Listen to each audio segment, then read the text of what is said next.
Hari Om. Hari Om.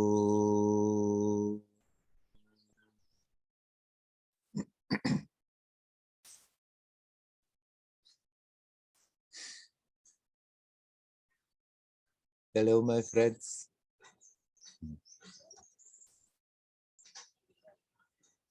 I'm a little bit out of breath. We have 2 crews of workers exactly today that they finally came. And I was a bit busy with them, but now I'm here. I'm fine.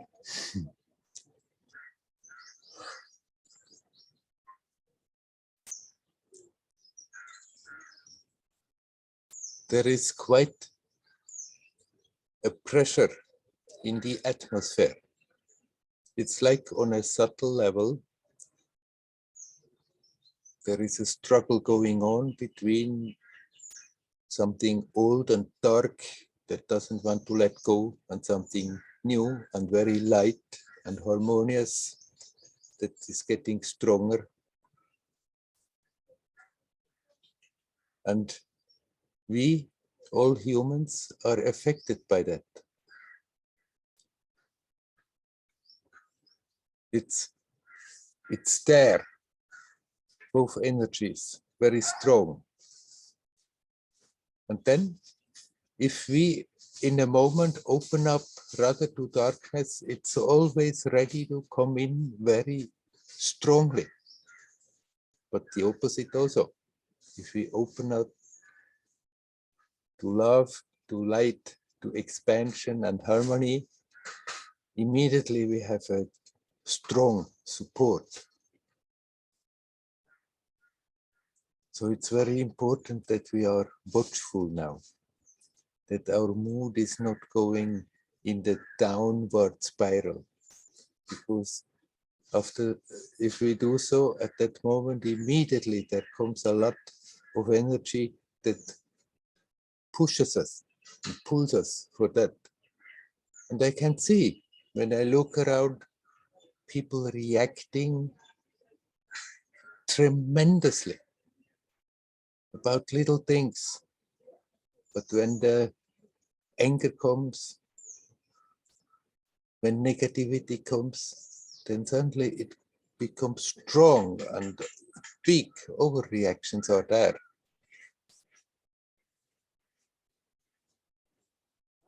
Little things happen and big stories come out of it. So we can be very careful of not letting us pulled into the dark side.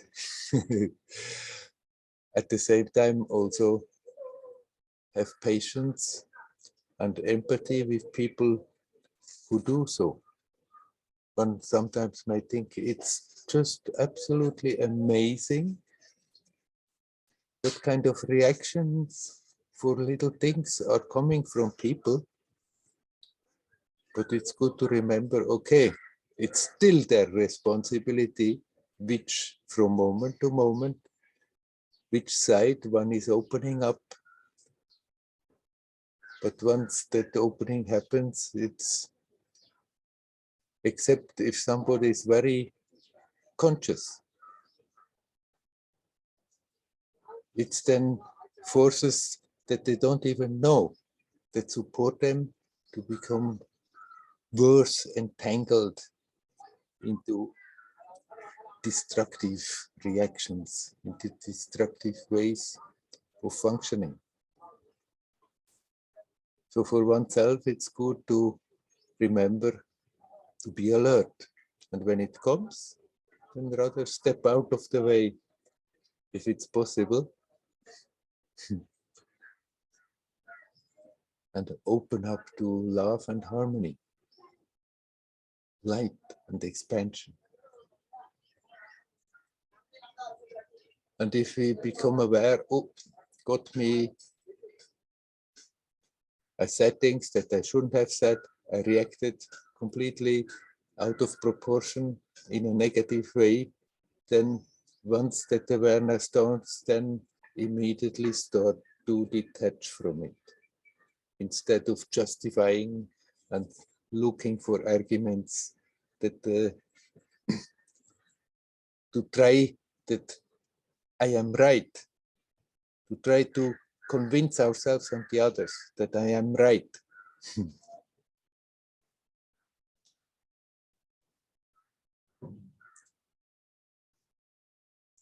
This possibility has been always there. Every moment we have the challenge, opening to the light or to the dark, opening to be expansive or to be contractive. But this times, it's strong, it's tremendous how much, no matter which side we are opening, how much support comes for the good, but also, unfortunately, for the bad.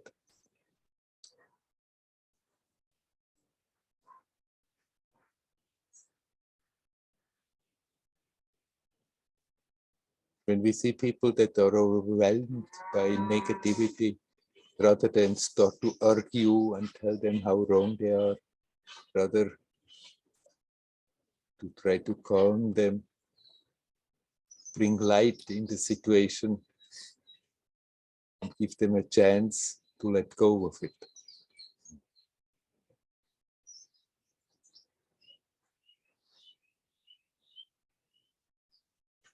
These are intensive times. They are not always so funny. What's happening is certainly not so very wonderful, but it gives us continuously a possibility to become more self-aware. Even if these periods are not exactly pleasant, they are great opportunities. Opportunity to learn, to go deeper in oneself, to become more self-aware, to become more loving, expansive, harmonious. It's good to remember.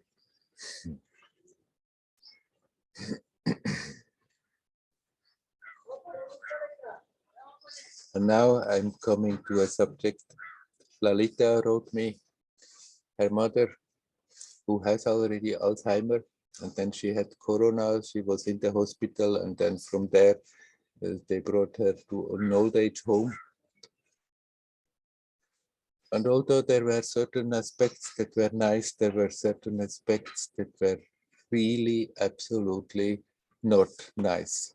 And she decided she will take the mother home again and will take care of her. While doing so, she got a lot of resistance from that institution, and they tried to put guilt in her, telling, and fear, telling her, if anything happens to her, it's all your mistake. Now Lalita is having quite a job, practically 24 hours on alert.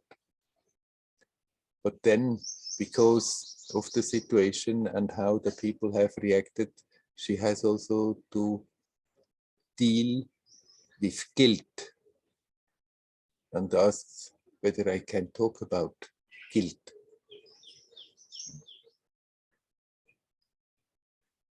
She said, we Germans are very good with guilt. We are quite having a lot of it.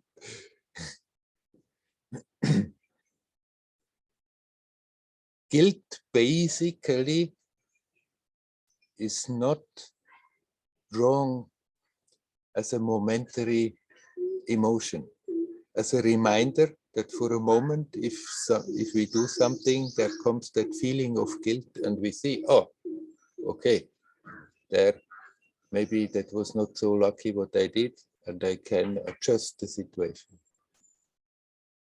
But if we are holding on to guilt, keep it with us, then it becomes really a drain of energy. It can be there, always nagging, nagging, nagging, and the life force is like going out into a whirlpool.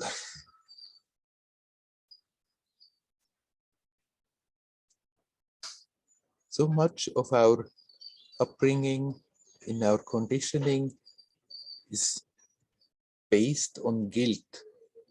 You have to do this, you have to be like this. And if you are not, you are guilty.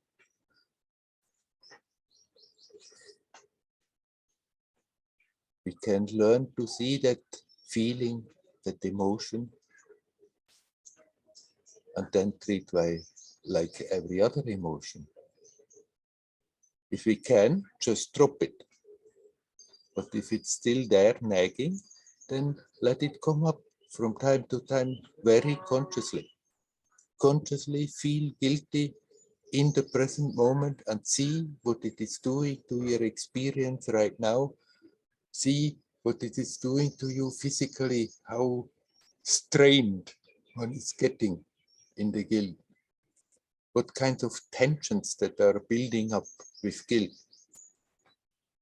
And then consciously start to relax it. Not buy into it.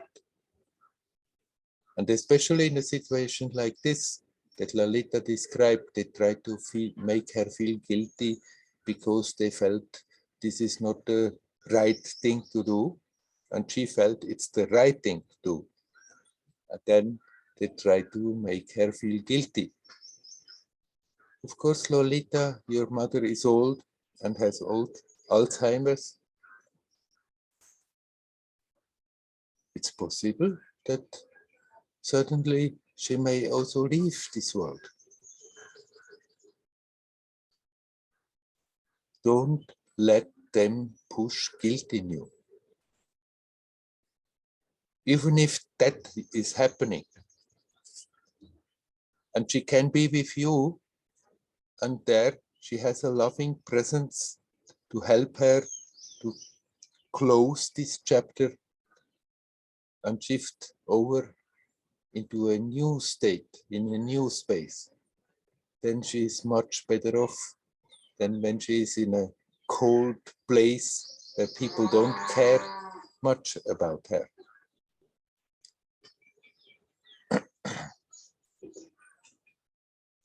Lalita told me they are tying the inmates there in the evening and already about 6 o'clock in their bed so that they are having peace in the night.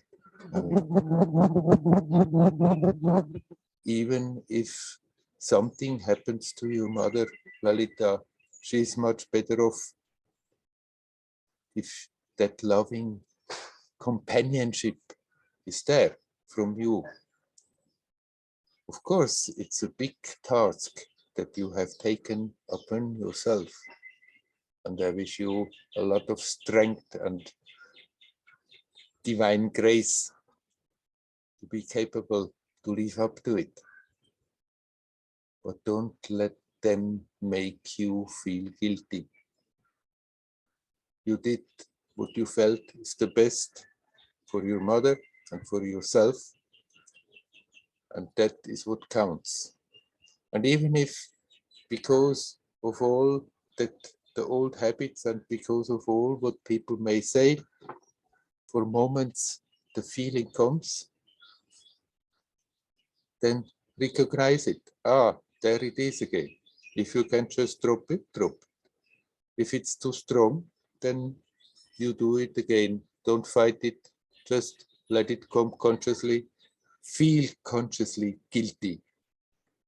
Feel what it is doing. And then relax. Like this. The negative feeling of guilt losing its power. It's losing its power to drain you and to keep on nagging and creating tensions in your system. And even if it is coming momentarily out of habit, because we remember what they said, then let it come, deal with it, and let it go, and there is no big deal. Actually, then you get stronger every time you do that.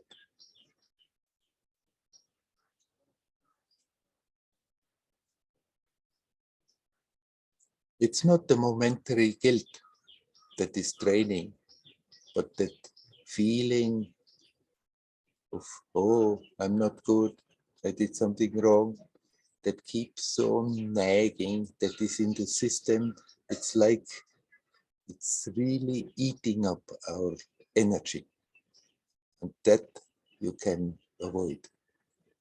That energy you will need much more to be with your mother and to serve your mother and help your mother for the last part of her life. I wish you much luck and strength and also joyousness with it. Hario, Hario. All right, my friends. So I'm asking you, is there anybody who would like to come in and say something? You're welcome.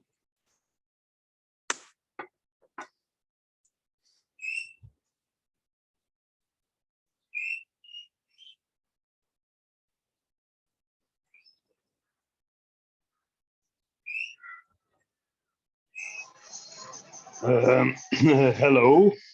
Oh, hello. I thought you can't come today, but you made it. I made it. Yeah, This subject you just talked about, I am a doctor in a nursing home. I take care of demented people. yeah, And maybe I have some pointers for Lolita that can help in her situation. yeah, I think, first of all, it's very brave that she does this.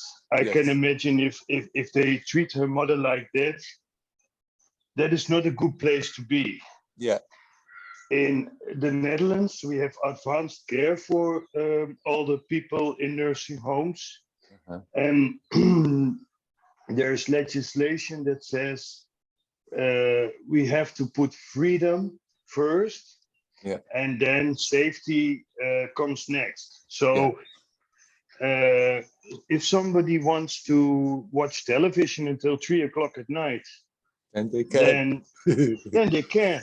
Yeah, But I must admit that still there is some of my departments where I work, the nurses are a bit old-fashioned, and I recognize this kind of battles that yeah, like the nurse wants to have a quiet evening and makes that more important than the wishes of the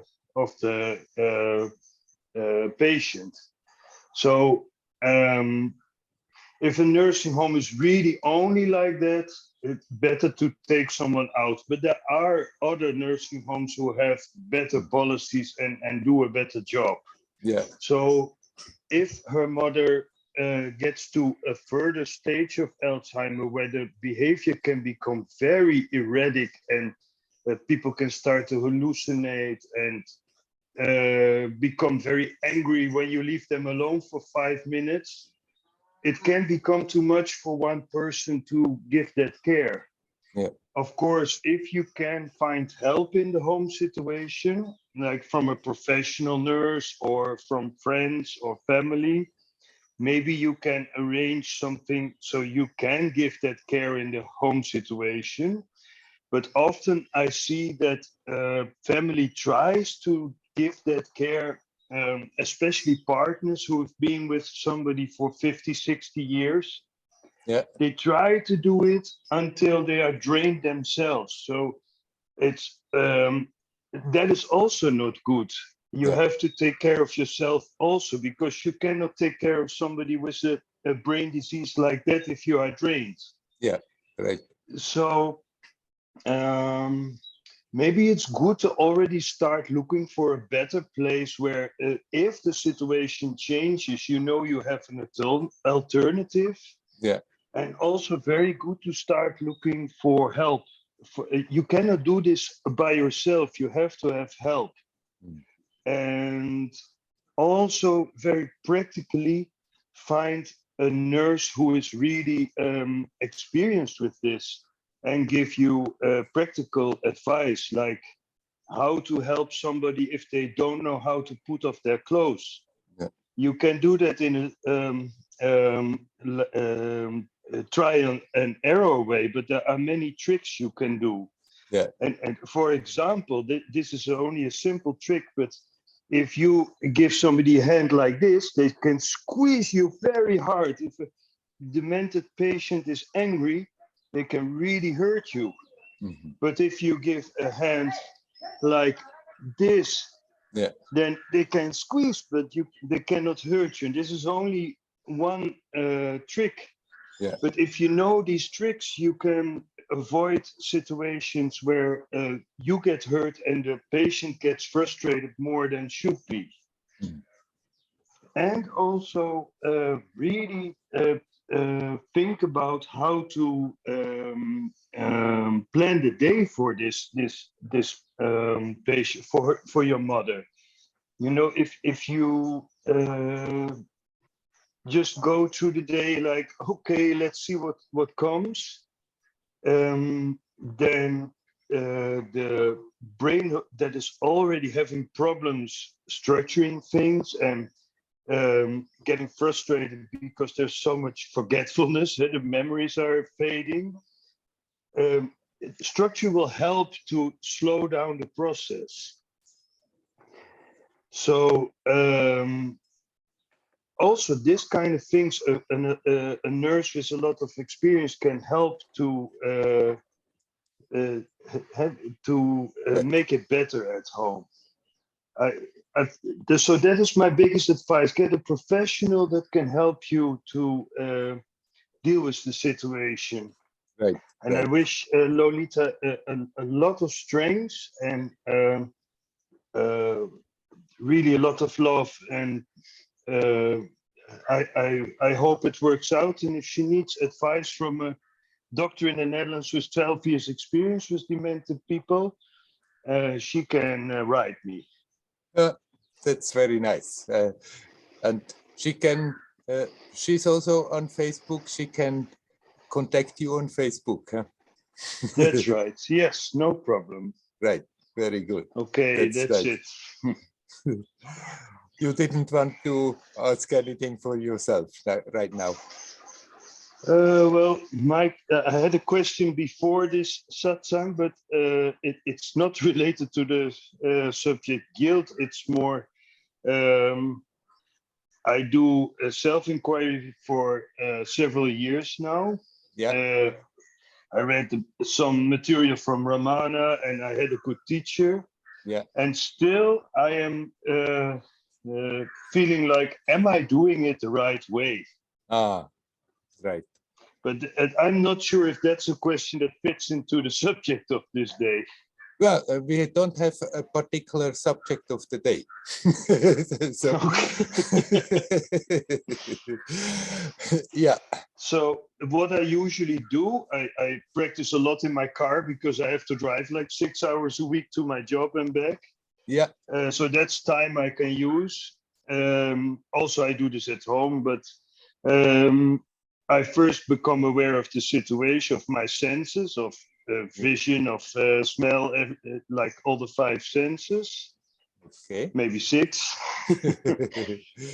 And then I just start looking, not really asking, but looking for who is aware of these senses.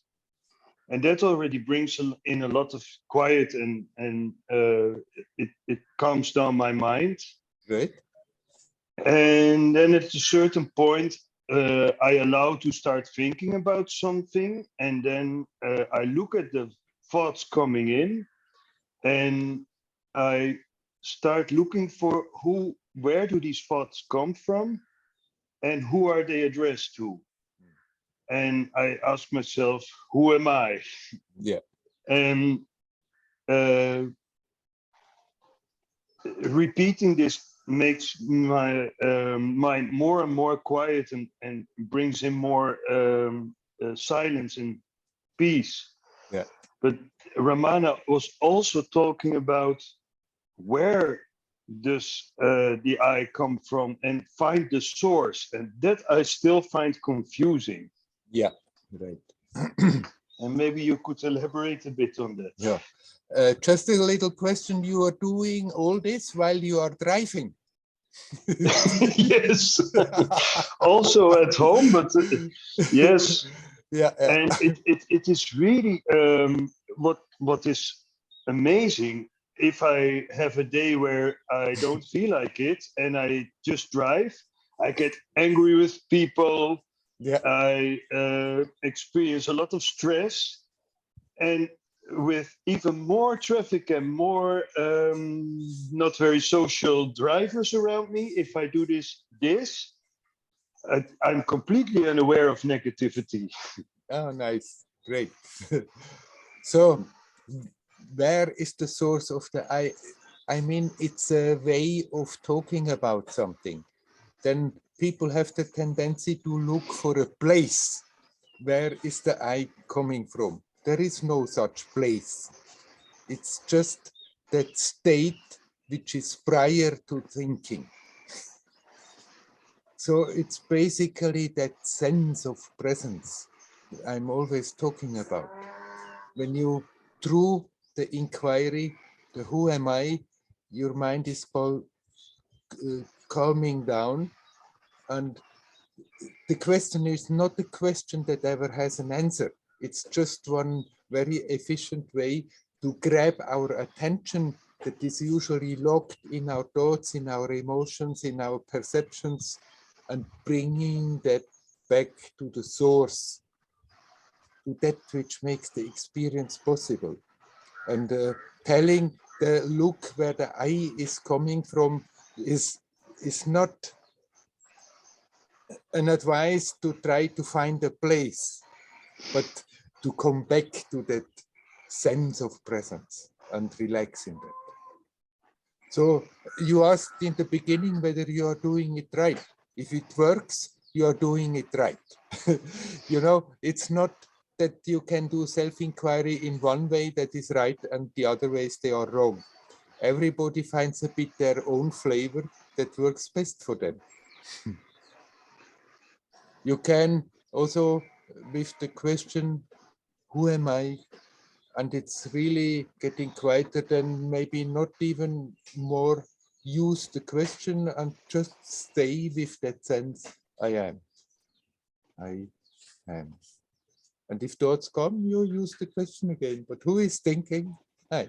Who am I? I am. I am. And just stay with that.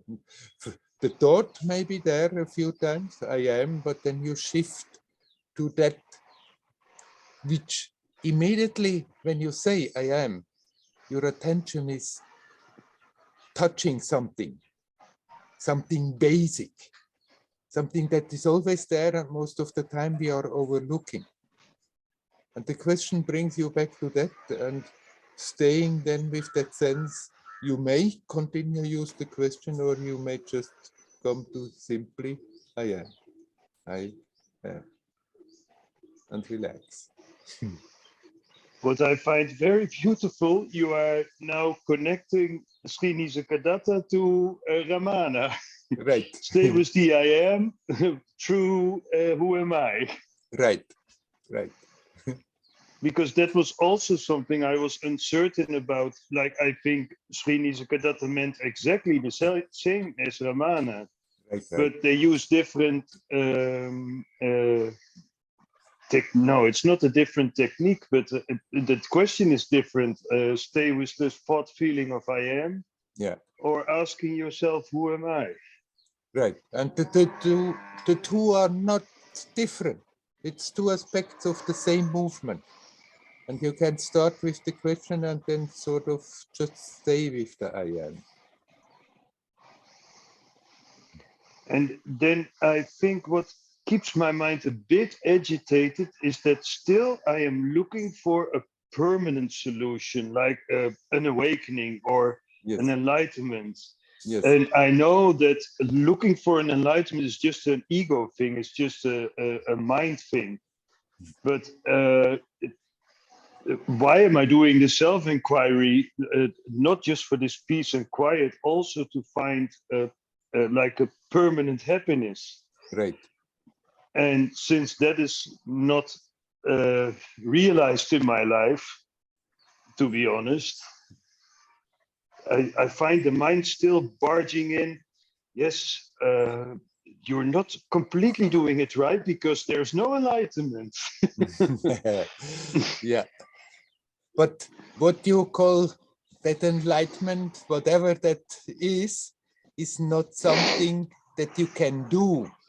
So it's not, if that is not happening, it's because you are doing something wrong. Then, of course, obviously, you know about Nisargadatta. Then you hear within short time, he found himself very transformed. And then if the same thing is not happening to us, then we may think, oh, I'm doing something wrong. No, he was such a simple man that he just had his full faith that his guru was right and wanted only his best. And he didn't question it. And in that simplicity that he had, very quickly things started to transform. But not everybody is equipped like this. Usually we have such a package of always yes, but, and this argument and that argument. And so it may take a little longer, and we need a bit more persistence and patience, but that doesn't mean we are doing something wrong. So when that ID comes, what am I doing wrong? Then you can think that ID is wrong.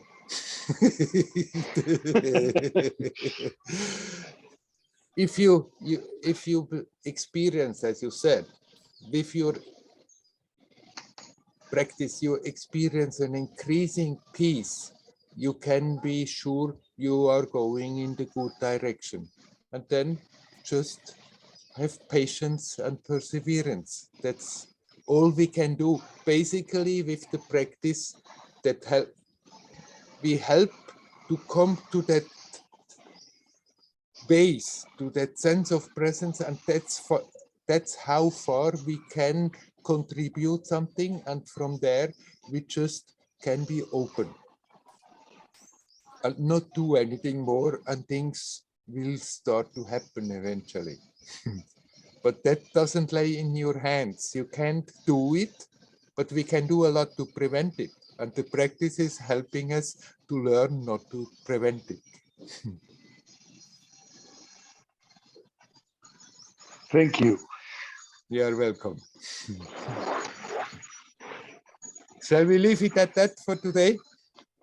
Yes. Okay. Yes. Hari Om. Hari Om. Ariom. Is there anybody else who would like to come in? You're welcome.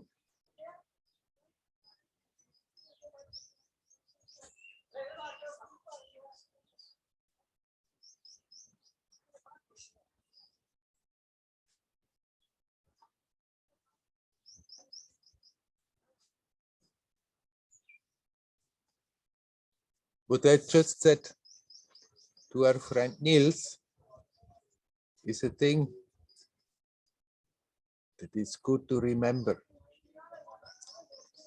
We have always, as a sadhak, practicing the ID, I have to do it, I want to do it right.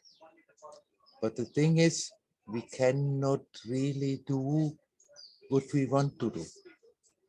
We cannot shift consciously from the state of being a person to become aware of being the self. But we can make ourselves available. And the practice is for that. When we start to practice, then we have easily the feeling, okay, I practice, I work and work and work, and at the end of the road, I'm getting the reward called enlightenment for all my work before. But it's not a business, it doesn't work like that. Eventually, we can let go of that idea, I have to achieve something, but just make ourselves available. And we are making ourselves available by removing those things that stand in the way. Everything that we are creating in the mind that creates tensions, all that holding on to that me, separate from everything else. Simultaneously, I want something, I don't want something. I want to go left, I want to go right simultaneously. All these things that are happening in the mind, they're creating all these tensions that prevent us from simply letting go.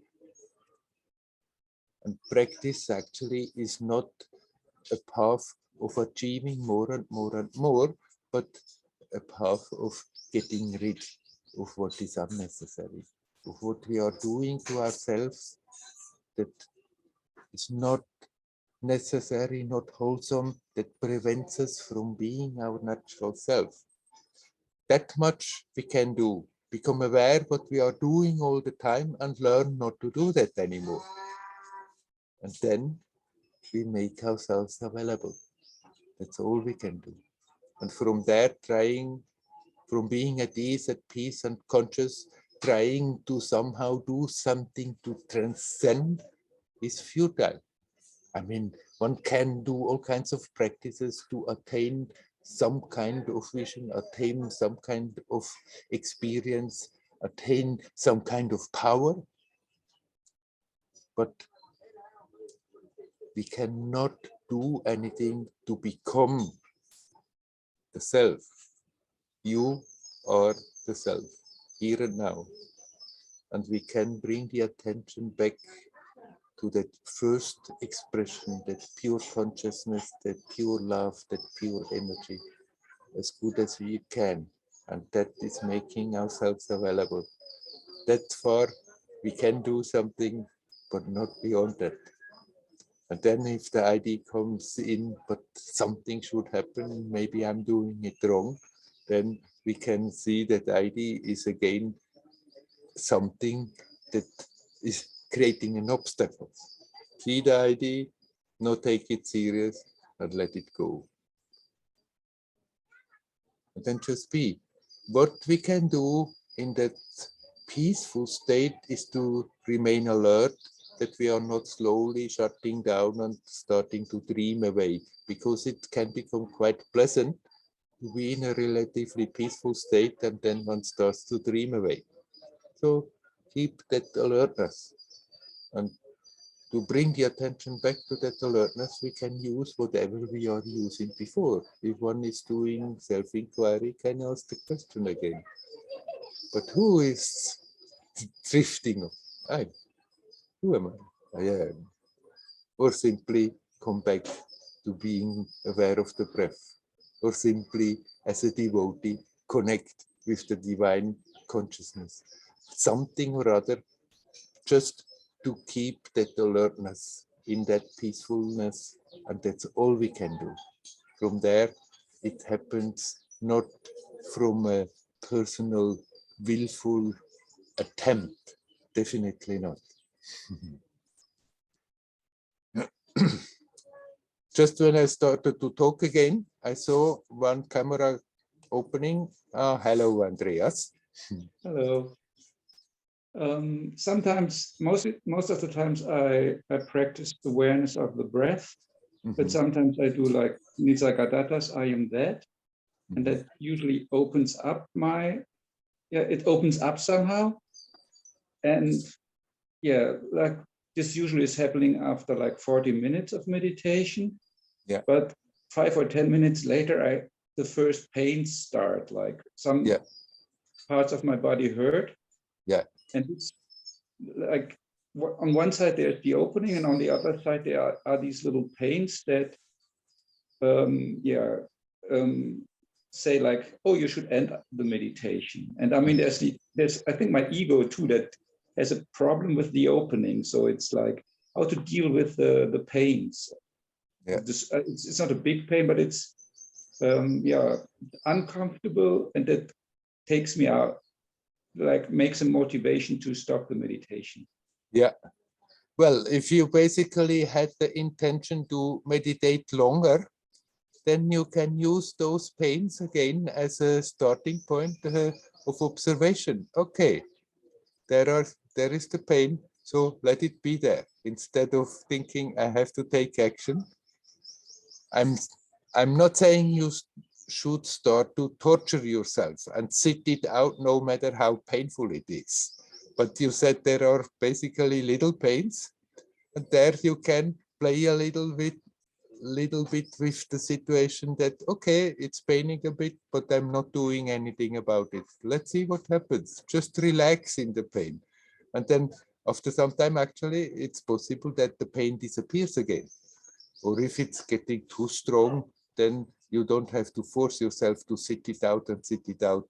But just don't give way immediately. Take it up as a challenge to deal a bit with the pain and sit a little longer. Yeah, it just somehow, do you mean I should focus on the pain, or like get into it and feel how, so that the awareness of it gets subtler? Because I don't know, yeah, or should I stay with the feeling of opening? You can stay with the feeling of opening and then be aware, okay, there are pains that want to pull the attention away from it. So accept, okay, there are pains, let them be there and stay with the opening. Yeah, usually I do that, but it's some part, I think maybe the part is stronger that I can't hold the opening in a way. So it's like, yeah, it's because like if I stay on, most of the times, like I start to daydream. Yeah, like right. Yeah, the opening closes down by itself, and or like it stays in the background, but I'm having some kind of daydream. Yeah, yeah. Well, I'm not telling you you should now meditate for hours and hours and hours. I'm simply saying when you basically wanted to stay longer in meditation, then you can not give way to those impulses, or when you become aware of starting to daydream, then you come back to your practice of bringing your attention back to that base, to that opening. Yeah, usually I do that for 2 or 3 times, and on the like 4th times, I stop the meditation. Yeah, that you have to decide for yourself. Okay. Okay. Thank you so far. All right. Hari Om, Hari Om. Would anybody else like to come in and say something? You're welcome. Hello. Hi. Hello, Leora. Yeah. So in many of our meetings here, satsangs, you start talking about the situation in the world, the energy, and negative and positive. And I've been wondering, because in Israel, it is so bad. I mean, I also say it almost every time. Yes, often you have said. Yeah. Yeah. Very scary. Very scary. Yeah. And all kind of options for the close future, far future. And maybe it's going to be worse before, maybe it gets better. We really don't know. There's so much talking about it also. Yeah. Now, what I feel is very strange because maybe it's the biggest event ever. In a way, life-threatening, but well, it's not a disease, but it's sort of. And I've experienced also a disease, life-threatening disease. But there it was somebody that people knew about, so it was like a known process. But here nobody knows about it because it's like it's a new event. Yeah. Very new event. Right. Unknown. And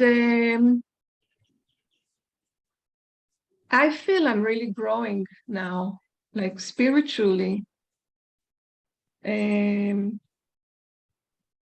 This week I went to a show in the Waldorf school, the children of the 8th grade, almost 3 hours show.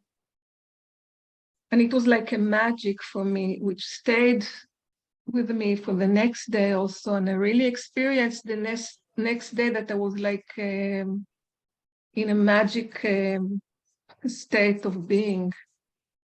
I spent the day with my grandchild and it was like magic, really.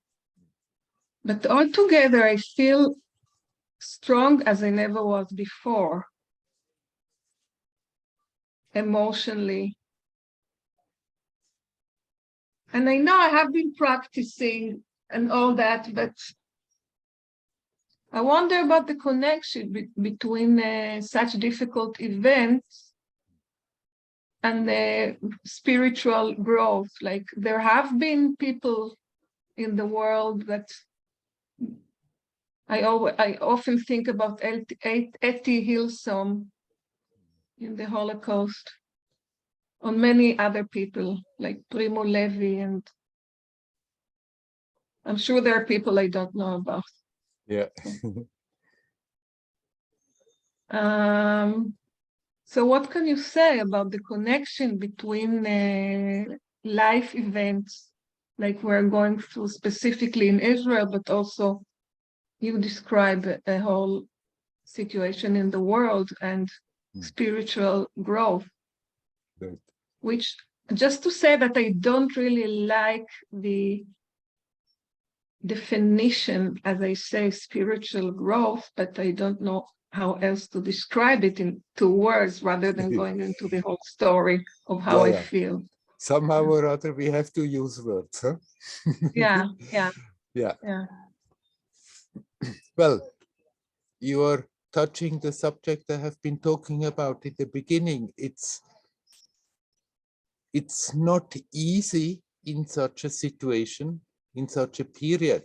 And you see it mainly in Israel because you have it right in front of your eyes. But actually, it's around the globe, that very special situation right now, that there is such an intensity and a potential that it can become very destructive or very harmonious. And in that intensity, if we have that presence of mind and are alert and become more self-aware, remind ourselves to mainly focus on that instead of worrying about the external situation, but that in the intensity, the external situation simply manifests because it is as it is. We can use that intensity to go that much deeper into our own resources. And if we do that, then we are not affected by what is happening. Then we become aware, okay, it's on this, in this world, on this level, this is happening, but there is so much more than that, than this world and its problems. There is that beingness that is not affected by whatever is happening. And so the more you go into that, the more actually you creating a depth and a harmony in yourself. And incidentally, that is the best way you can contribute that something positive can grow out of this external situation. Right. In very difficult situations, many people simply despair. But there have always been people in the worst of situations somehow find that strength in themselves to make use of that and become that much the stronger. And we all have that potential. So it's good to remind ourselves not to get despaired, even if we see things that are not nice. Even if it looks it's going in a dark, bad direction, instead of letting that fill our mind with worries and worries and worries, use that intensity to become more self-aware. And then, in that way, you're contributing that these destructive forces are not strengthened, but the opposite forces are strengthened. Those who want to express naturalness, beauty, harmony. So eventually it accumulates. The experience that what I experience, it accumulates, and then I have somehow it's like, again I say, like a magic, because it's I don't have to actually remind myself so often. I'm just like less and less despair. I mean, you know, intellectually I despair. I mean, I can see what's happening, but I can feel how it accumulates, and also the sense of time is a bit different. Sense of time is different.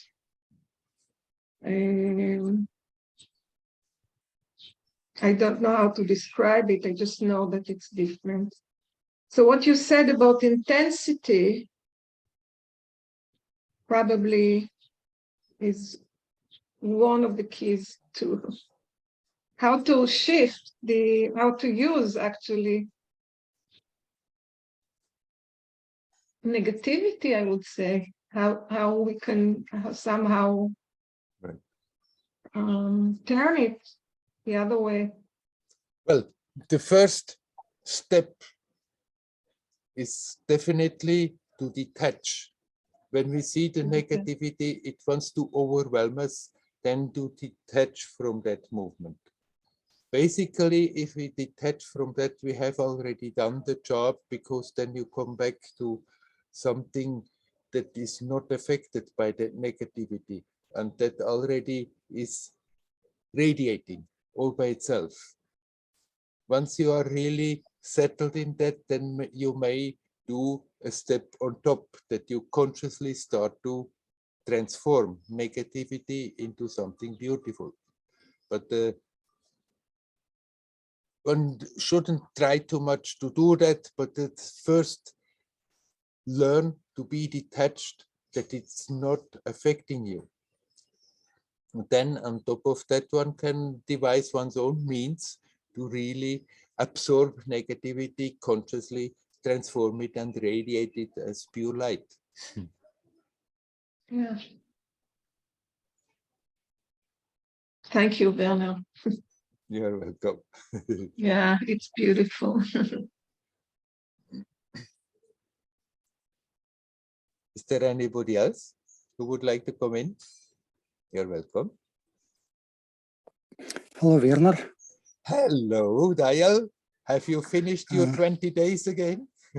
Yes, I did second 20 days. Yeah. Was very, very strong, very serious course.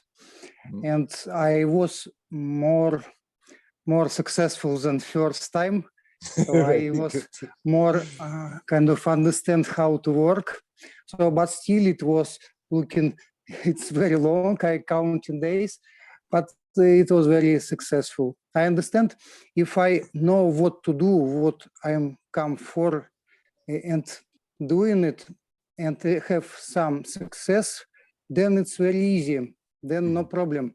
But sometimes it's successful meditations, sometimes it's not. Yes, and I understand it's like this, up and down, and I get used to it, and I was working. So I'm so happy that I did it. And thank you for your support. Yes, and I have a question. When I meditate during this retreat, I have a glimpse of seeing my body as not something solid, but many small parts vibrating together. It was kind of, my body was not solid, it was kind of pool of energy, ball of energy, something. And it's remind me what Ramana was doing, that I kind of lose attachment with ego, with the body, because if the body is empty, just ball of energy, nothing to hold, the ego, somehow it was just a feeling, nothing to stay, nowhere to stay. Something I was understanding, if the body is solid, ego easily stay inside the body because it's something real. If it's just energy, just vibrations, nothing to hold, it's like empty body. So, and my question is it similarly with Ramana works, self-inquiry? If I will inquire my body and see it's really only energy, then ego will drop completely, or it's just a small step. What do you think about these different techniques? It's coming to the same. It's certainly perfectly valid what you do and what you have experienced. Now, don't be then, once you are there, actually in that condition, you don't even ask the question about the ego. It's only after that coming again when the mind is functioning and whether the ego is dropping there. There, the more you are then really here now in the experience, the less these kind of thoughts are coming. Ego or no ego, you simply are. So, yes, the ego is not going to disappear completely. A trace will stay. That is, as long as you stay in a human form, a little trace will stay, but it loses its power to create trouble. But somehow to keep the body going, to keep the body alive, a little bit of that ego has to stay. So don't try or try to figure out how you can drop the ego completely. But when you are in that aware state,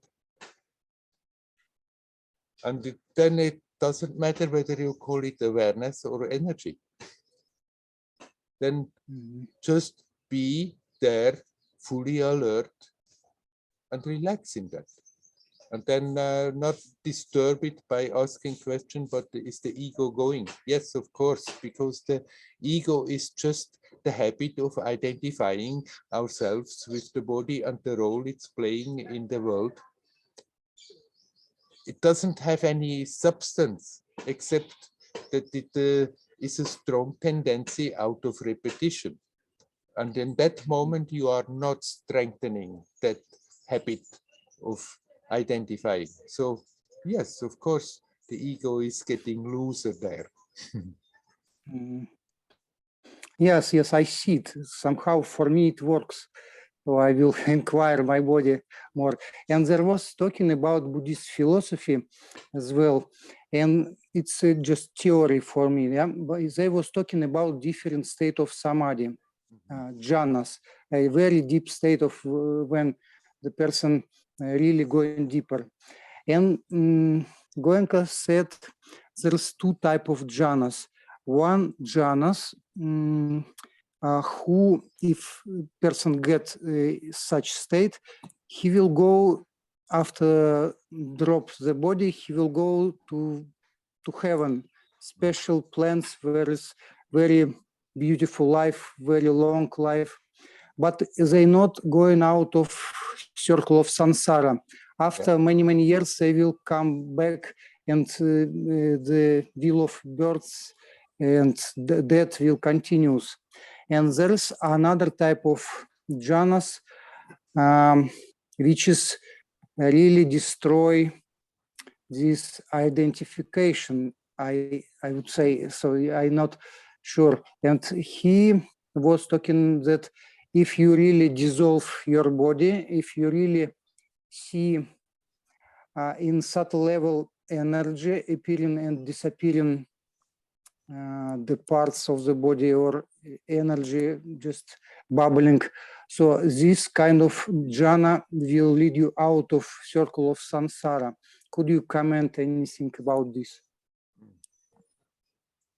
Basically, different traditions say similar things about that. Yes. Now, the traditions, they give the people a bit an idea in what direction to go. Actually, I'm not believing anymore in such strict rules like the traditions usually are telling. That's how it is. But yes, you can have quite elevated states in your spiritual practice. But then when the experience is over, the old habits, they have the tendency to be again quite strong and coming back. And then there may be a state where the habits really start to dissolve. And in that sense, you stop incarnating. In reality, even now, you are not really incarnated. You are not in the circle of samsara. You are a divine being, free from time and space and birth and death. Even now. And every time we are identifying ourselves with a role we are playing in this world, in a way we are incarnating in that at that moment. And then when you do your practice, you can detach from that, be in quite a good state, but the habit may still be strong enough that when the experience is over, that you are getting into it again, and in that sense incarnating again, and the circle of samsara of incarnating and incarnating is kept alive. But then you may detach to such a degree and see the mechanisms of the habits that have pushed us all the time to repeat the same and go in the same experience in such a way that you can also detach from those habits, and then they stop pushing yourself, and in that sense you can say you are stepping out of the circle of samsara. For me, this doesn't necessarily mean now you have to die and then go to heaven and then reincarnate again and then maybe go to heaven again and then reincarnate again until eventually you break out of that circle of samsara. That circle of samsara is here, and we in a way incarnating every time we are identifying. And if you stop doing that, then you have already stepped out of that circle of samsara, of that compulsively incarnating all the time. But your essence, what you really are, is even now not incarnated. Yeah, thank you. It's a very good example to see it every moment. Yeah, thank you, Werner. Right. You're welcome. Hari Om. Hari Om. Thank you, Hari Om.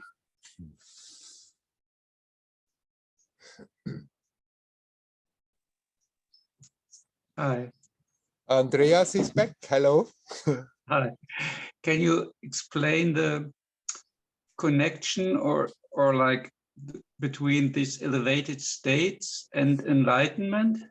Like, as you said, it seems that the elevated states don't have to do so very much with the enlightenment, but in Buddhism, it's, I mean, like my best friends follows a teacher who is really propagating these jhanas, these elevated states, and say it's strictly necessary for enlightenment. And but I mean, do practice of these jhanas and enlightened states help you in realizing your true nature or consciousness, however you call it? An experience is an experience. It comes, it's there for a moment, and it goes. The important thing is that we learn to bring the attention back to that which makes the experience possible. No matter whether you're standing at the road and there is heavy traffic and the experience is a lot of noise and smell and unpleasantness, or whether it's an elevated spiritual experience.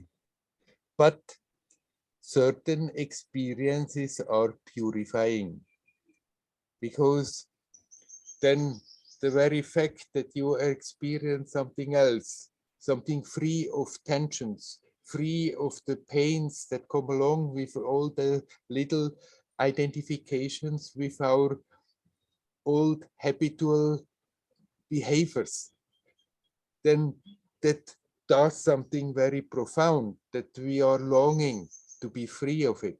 So elevated states are purifying, but we don't have to, because of that, run after those states. So just be here, be now, be quiet, be natural, relax. And sometimes those states are coming, then let them come, welcome them with open arms, and then you can let them go when they go. And don't think, oh, why is it going? What did I do wrong? It's a state, it's an experience. It comes, it goes. But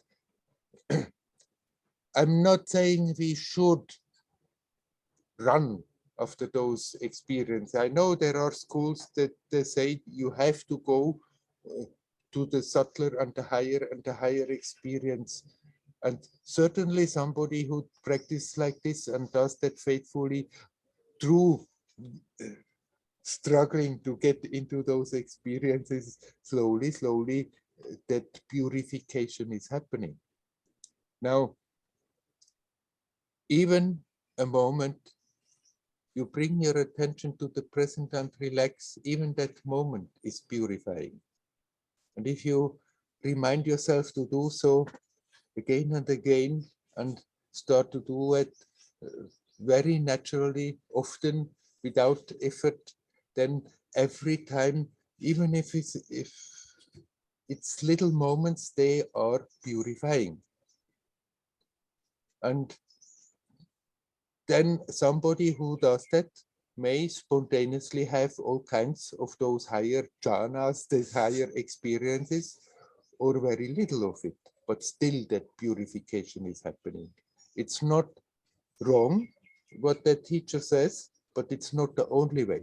You can have that purification by simply reminding yourself, come home, here now, to the timeless present, and let go. And even if you stay only a short moment, that short moment is purifying also. And if you do that often and often, it can have the same power like repeated higher states. Yeah, I mean, it's a little bit tricky question now, because I always say to my friend that it's like the teacher states that you have to reach enlightenment, you have to go through the jhanas, that like from the higher states, you enter into enlightenment. And I said, no, Werner doesn't say that. It's like, or like my understanding of what you say is like that, that like enlightenment doesn't have to do anything with the, I mean, it's not a direct way through the jhanas into the, because enlightenment is always there. Anyhow, I'm not talking about enlightenment usually. I'm telling people, forget about all your ideas that you have heard, what enlightenment is, then what we should achieve. Just learn to be natural and then wait and see what happens. And then what is going to happen and how we are getting to that simple beingness, it's very different from one to another. And I'm not saying that those who are on that path and strive for those states, that it is wrong, but it's certainly not that those who don't feel like doing so have to think it's bad, because only like that we can get to that so-called enlightenment. Okay. Right. It's not wrong, but it's not compulsory. Right. Yeah. And every experience in that direction is purifying. There is no doubt about that. It's helping to detach. I think Dial wants to say something on top of it to the subject. Yeah. I want to add something that I learned on this retreat about this samadhi. They was talking. Can you hear me well? Yes. So they was talking. There's a different state of samadhi. Yeah. And there's jhana very deep. There's upachara samadhi, just medium, and there's kalika samadhi. It's just momentarily samadhi. Yeah. For example, if I'm aware of my breath in and breath out, it's already kalika samadhi. Yeah. And there's nothing to do, just be in this state in this moment. And Yeah. it was very helpful to me. I see I'm aware right now, and I am doing my job, and this moment to moment it's coming together and slowly getting bigger and bigger. So that's what I learned, and maybe will be helpful to someone. Right. Nice. So even being consciously here now, breathing in, breathing out, letting go, is a kind of samadhi. Yes, and we should appreciate it. That's what I meant with that. Also is purifying. So it's not only those higher jhanas that are purifying, but being consciously in the present and learn to relax in that is also purifying. Yes, we are talking about this very often, but I'm just understand it right now. Right. About this It moment. seems Andreas also wants to add something. Or ask, like, what other ways of purifying are there that are helpful? It depends the way you are approaching, but it has always to do with the fact of being then not in our fantasy world that we are creating in the mind, but coming back to that essential sense of presence that is prior to that. And you can getting closer to that by the self-inquiry, asking who am I. You can get closer to that by practicing vipassana, by being aware of the breath. They have maybe different flavors, but they come together. They bring you to the present, to the timelessness. And you can Werner? wait a minute. Or you can also experience that same thing by the devotee who just is so totally opening up the heart and is in tune with God, feeling that divine presence. It's also the same type of purification of the mind of the old habits. So, and Ramana, he said that the biggest help was eating small quantities of sattvic food. I've always wondered, the most important thing is eating vegetarian, I found online. But is there something more to that? Because he said the mind is powered by the food. And if you eat a lot of really high energy foods, it will empower the mind. Yes, of course, they are connected. But we can also sometimes people who put a lot of emphasis on that, I think they make it too important. I would just say, as a general direction, eat rather light, because if we are eating heavy all the time, it has also the tendency to make the mind heavier. So it helps those attempts that we have said before of purifying by eating rather light. But then people are different. And then what is exactly right for one person may not be right for that. So as a rule of thumb, listen honestly to your body, listen to your psychophysical manifestation. And if we watch, then we become very well aware what is wholesome and what creates rather difficulty. And those things that create difficulties, we can reduce or leave away. And those things that are giving us rather a feeling of energy and lightness, we can rather hold on to those. But with the new way of eating, I'm not very strict about it, because I don't think it is that important. It has an influence, but how we are treating the mind is more important. If we make the mind strong, then the influence of the food is also getting less. Still, it makes sense that one who wants peace, that observes how the food is affecting, and then rather avoids those that create tensions and unease in the body, because it makes it then a bit strong, a bit more difficult again to detach and to be at ease.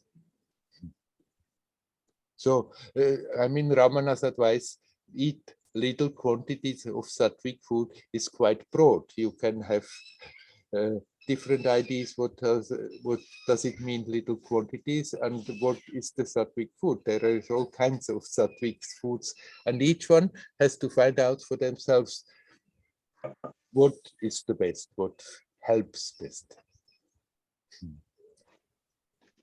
Yes, and one of his students was famous for trying to eat as little as possible. And then he said, I think that the body needs a day. And then Ramana said, really, you don't need any food at all, or something like that. And he meant like who you really are doesn't need food. I don't remember completely how it went, but yeah. I have not understood everything before. For a moment, you were blocked. But basically, I think you said that somebody in Ramana said he could reduce and needs very, very little. Right. But we never, about these things, we never can make general rules. It seems that there are people, they stop eating altogether, and then they are just taking the cosmic rays as their food. But it's not because some people may be capable of doing so that we have to strive in that direction in order to become more sattvic. You can very well go on eating regularly, eating also that you feel it's enough. And if for some practitioners it's better to eat less and less and less and less, then it's right for them, but not necessarily for everybody else. This is really something that is very individual, and one has just to learn to be honest with oneself. And in that honesty, there we feel what is right for our situation right now. And it may not always be the same. At a certain period, it may be necessary that we really eat more to strengthen the body. And in another period, it may be not necessary to eat very much, and we can reduce, and it helps us both, may be helpful at the proper time. So one has to become honest with oneself and not so much hold on to the appetites of the mind, but feel what the body is saying to that subject. Andreas, you wanted still to add something before that, or? I wanted to ask what's about like purification of energy. Purification of energy. Energy is basically pure, but then energy agitated we feel is impure. And so purification of the energy, it means to harmonize energy, to calm down the energy instead of holding on to agitated ways of energy. Yeah, because I feel like a lot of times I lack energy of really practicing for longer periods or do stuff that is, I know that it's not so very helpful, but I just like, yeah, don't feel so well or feel a little bit unhappy or not energized enough. And this always is a hindrance to practicing more or being aware more. Right. Okay. Well, yes, one has periods where it feels more like this and periods where the energy is easier there. When it's more difficult, just don't give up completely. Just do part of the time still as a practice. And when you are not practicing, continue practicing by being alert. But there may be so many influences that you go through a period that is energetically, it's more difficult for you. So you cannot say it's because of the food. The food may be one aspect. You cannot say it's because of what you did. It may just be something your body mind has to go through that is taking more energy away on the superficial level. Sometimes it may go towards negativity and the disease, but sometimes also the purification process going in a good direction may make you feel tired for some time. Okay. Yeah. So do the best you can when you are a bit depleted, and don't brew too much about it, where it's coming from. Yeah, that's maybe one of my main weaknesses, that I think too much about stuff. Thank you again.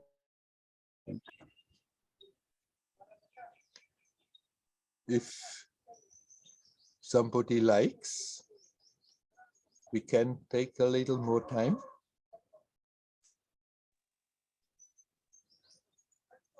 Hello.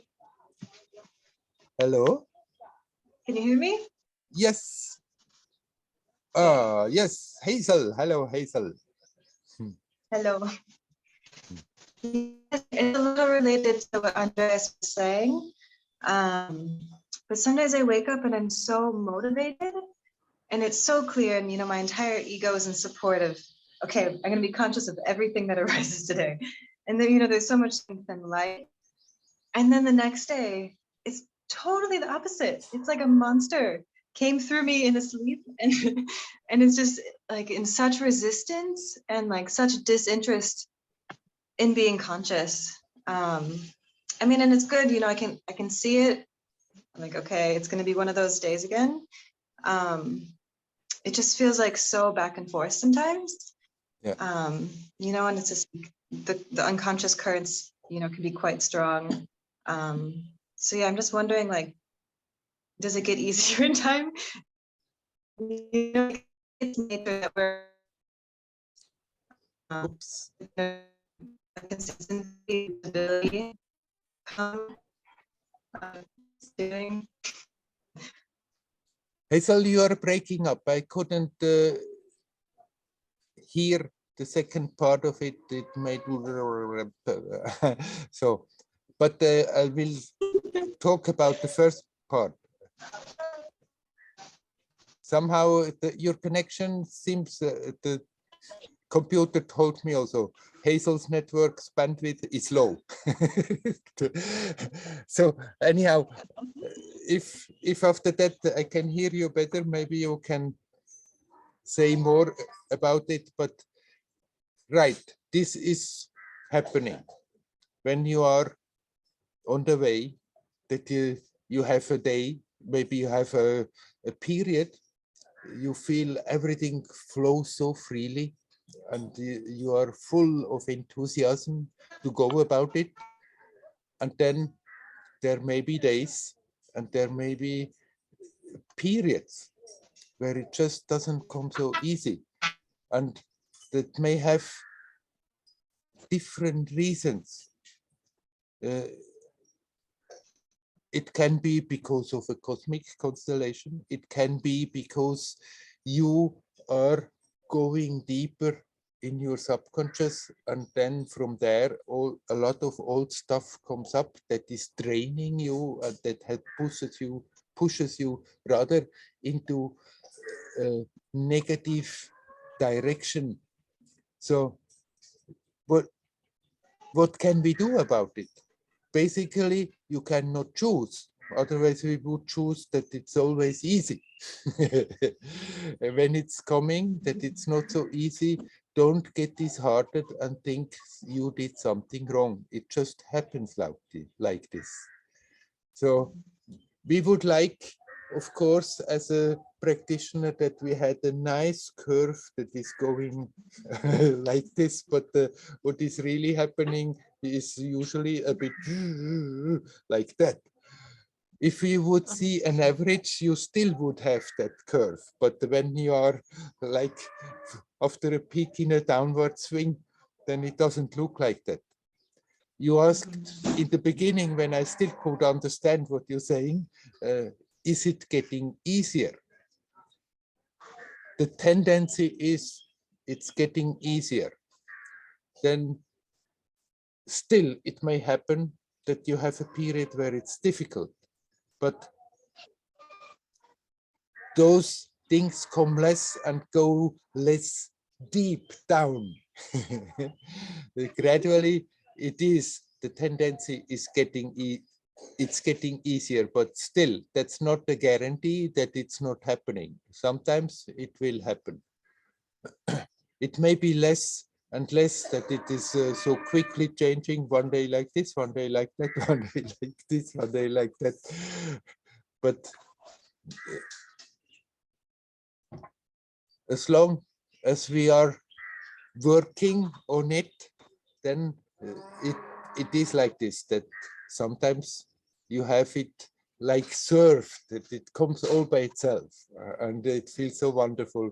And sometimes you feel like you have to work yourself to mud. And just don't think then in those periods, I did something wrong. That's why it's happening. Okay, I have to accept it's part of my way, that now it's again more difficult. And if we keep going there, then we come out of it again and it's easier again.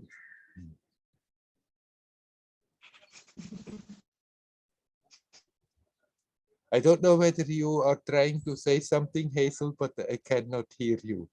Maybe if you want to talk more, we to try it another time, because now the communication is really not functioning enough. Yeah. Thank you. Thank you. That I heard. All right, I think we stop the satsang for today. I wish you all well. Hari Om. Hari Om. Hari Om.